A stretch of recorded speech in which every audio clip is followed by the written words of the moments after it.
Hey folks, and welcome back to the shop. Welcome back to Olde Carr Guy. My name is Jason. If this is your first time tuning in, please consider subscribing to this channel. Today we've got a wicked good project that's coming to the channel. Stay tuned.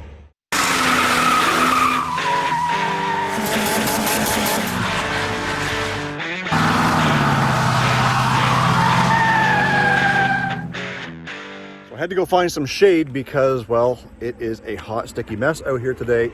If you guys remember back on my Instagram, if you're not following me on Instagram, right here, go give me a follow because I posted some pictures of my brother-in-law's 68 Monaco 440 Magnum that he went down to Florida to pick up last year and started tearing the engine apart, and because of COVID could not make it across the Canadian-US border. He lives on the other side of the river, literally 5 minutes from here, but the borders are closed. Today, he has made it into Canada and he's got the 440.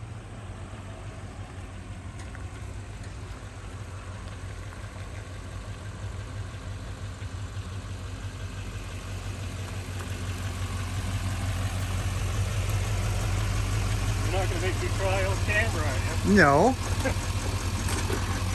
All right, guys, this is my brother-in-law, Tom. This is his first time back in Canada to be able to visit family in almost, 18 months. It's been a long time since COVID, so it's great to have him here. And inside the trailer, we've got the 68 Monaco 440 Magnum. There's no engine in it because I've got the engine here. I've had it here for quite a while. It's ready to go together, and I promised you guys some video of getting that done. So let's get the trailer moved around, and we'll show you the car. There's the back end of her. And she is a tight fit in here, isn't it? Yeah, Yes. that bumper's gonna have to come off. Oh yeah, I left it on there for right now because it's great for something for me to hook onto. Yeah. This has got to be at least 18, 19 feet, same as my car. Let's get that back door down so we can take a look at this beast. Ooh. That must be the plate that was on it, was it? Yeah. Or came with it. So I guess the backstory on this car was it started out its life in New Brunswick. The gentleman who owned it took it back to Florida. And when in Florida, he ended up leaving it there and moving to Florida, spending his time there. In the early 80s or mid 80s, when he passed away, his son got the car, and his son Hummy, who drove the car or kept the car for quite a while in Florida until Tom took possession. So Hummy, I want to say hi and let you know that your car is in good hands, and Tom's here with me, and we're going to make sure that we get this thing running. And that's what it's here for, is we're going to rebuild the 440.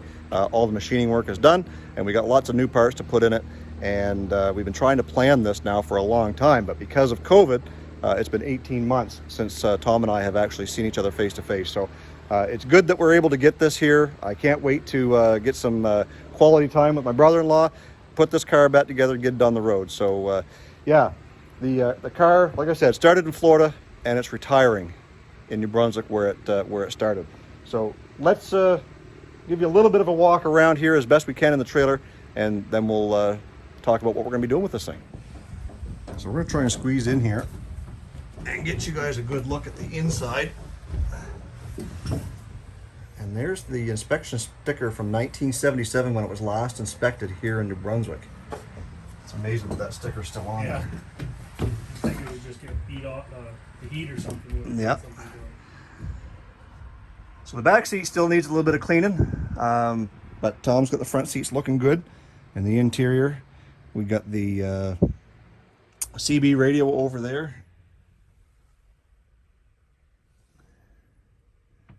Big instrument panel. And what is that down the bottom? I think that has something to do with the little teardrop trailer they used to haul. Oh yeah. I think some type of electric Electric brake system maybe, yeah. And one of the things we found out about this car is, without showing you the entire VIN, is this car is an L code Monaco. And if you guys know what that means or what that specifies for this car, go ahead in the comments and let us know. And that way, Tom will know exactly what he's got for a car. All we know is it's a 440 Magnum.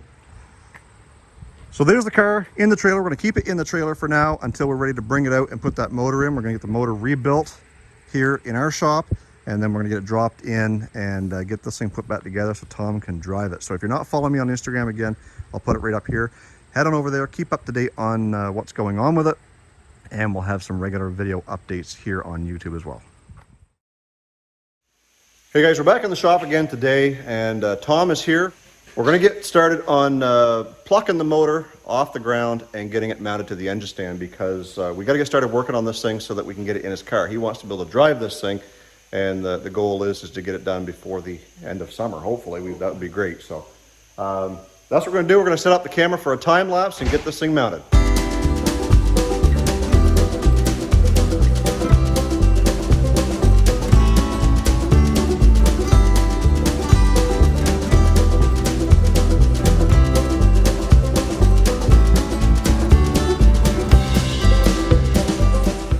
Okay, so as you guys saw, we've got the engine block mounted on the stand, and we've got a little bit of cleaning up to do here on the surface, but no big deal. We're going to oil everything down, and we've got all the caps here to get the bearings fitted. We've got to get those cleaned up first, and like a good boy, Tommy labeled everything. I listened. So he's got all of them numbered here. They're all there. All the bolts are there. So we're going to clean those up and get them ready for the bearings, and that way we can drop the crank in it today, and that's probably about as far as we're going to get today. So let's get those caps all cleaned up and we'll start putting this thing together. All right guys, we're back here in the shop with Tom and his son Carter. We've got the crank installed and we're getting ready to spin it around, make sure she's going to spin. So if everything's gone according to plan, it should spin fairly easy, and it looks like she's spinning pretty good there. Very little resistance, Tom? Very little. Good. Yep. Means we've done something right. Nothing binding up, so. No, that's good. So everything is turning the way it's supposed to, so now we get to work on some pistons. That'll be the next thing we get installed.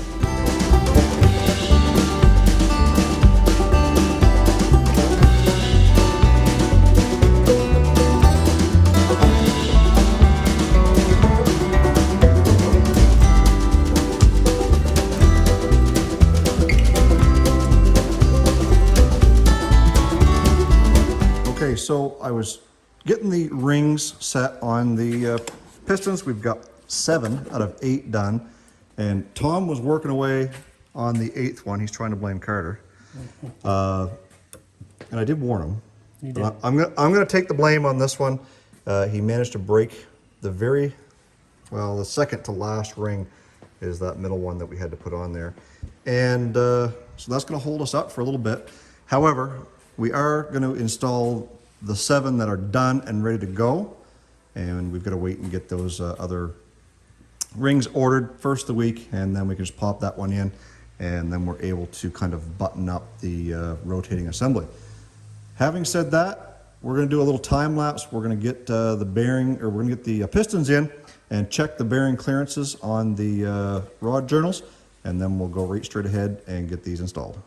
All right, so we've got pistons number 1 and 3 installed. We're getting ready to do the rest of them, and we're going to do a time lapse to that.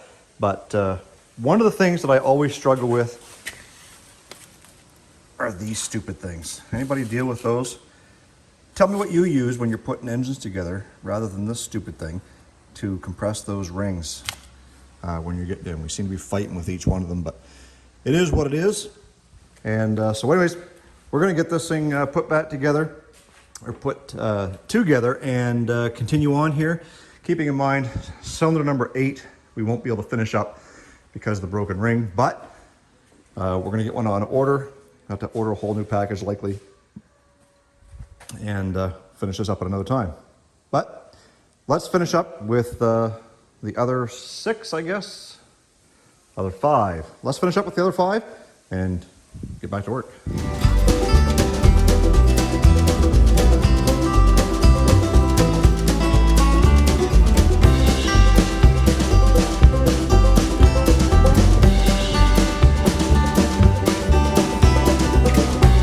All right, we've got the 7 out of the 8 pistons in, and everything still rotates. That's always a bonus.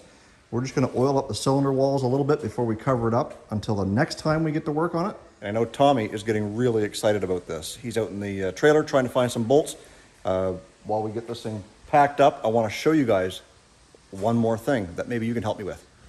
There is the block casting numbers on this engine, and up top it looks like a 9/26/67. I would say that would be September 26th of 67 when this thing was put together. And this casting number.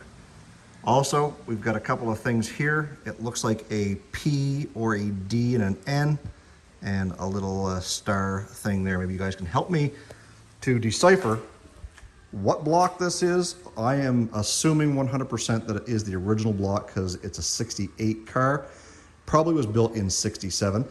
I'm going to flip this over and see if there's any serial number markings on the top side, which there is. It says D440. It's got a B stamped there, a C stamped here, and 10, 9, and HP2. I don't know if it makes any difference, but there's a 5 and a 0 stamped on this side. I'm also going to post that on Instagram. Maybe you guys can help us decipher exactly what this motor is. And maybe we've got a hidden gem here with a special letter code. I don't know much about these cars, but nevertheless, maybe you guys can help us determine what it is. Until next time, we'll be back here in a few minutes to continue putting this thing back together. But today, we're taking a break. We're done. All right, guys, that's going to do it for this video. We will be back with some more 440 content very, very soon. And we've also got some content coming up on the new shop. I got the trailer hooked up. We're going to pick up the lumber. And, well, we're not quite ready for it yet, but it will be coming in a future video. Guys, I hope you enjoyed this. There's more to come. Stay focused on the windshield, not the rearview mirror. Love you guys. God bless. Let's do it again real soon.